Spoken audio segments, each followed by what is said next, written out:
again.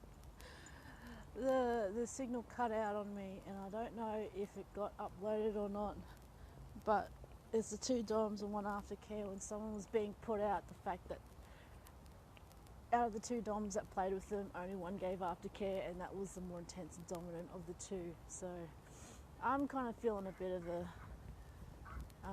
kind of a semi-manipulation, being put out of, you know, why I was not given aftercare. And as I said before, 1, was it negotiated?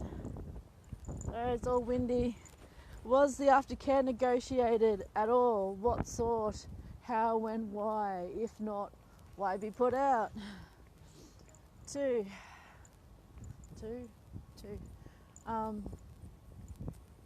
The DOMs also need aftercare. They have ways of dealing with sessions depending on how intense it is and what they need to do.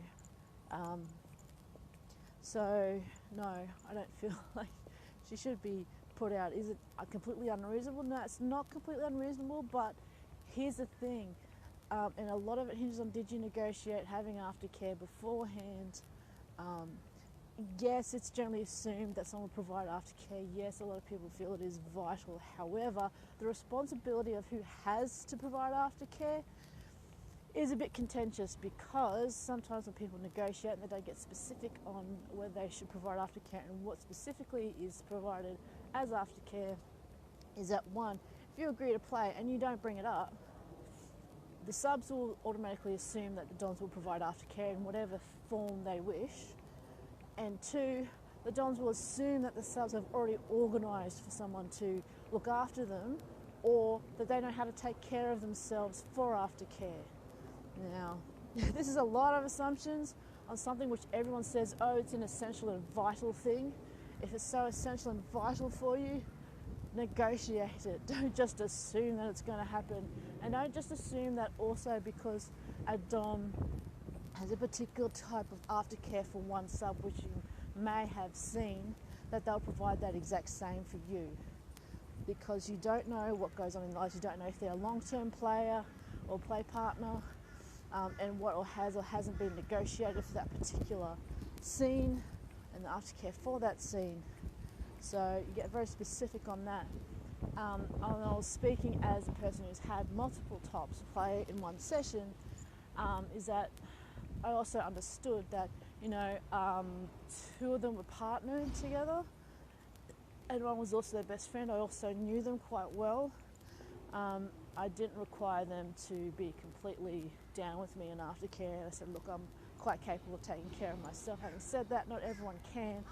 I do suggest people find techniques and backups and all that to provide aftercare for themselves, an aftercare pack, and people to help them deal with sub-drop later on. So, in my opinion, she shouldn't be put out as much as she was. She should have negotiated. Hindsight 2020, but always negotiate that stuff beforehand, guys. And it is important. One thing a lot of people skip over are the essentials. What us people say are so important are things like sub-drop, sub-frenzy, aftercare, all that sort of stuff. Or if they do, they just gloss over it and they assume that everyone provides the same thing. Quite a few people don't. There's even some DOMs I've played with, they don't provide aftercare at all. Their subs do that, or their partners do that. You know, that doesn't make it any less good or bad. That just is one of those things. And you play with those people in agreement to that. Okay? Anyways, my take 2, I've frozen my poor little paws. Oh my God. Anyway, I'll catch you later. Don't freeze. Oh my God. It's perfect weather for rubber. Perfect, look. Perfect for rubber. Anyway, bye.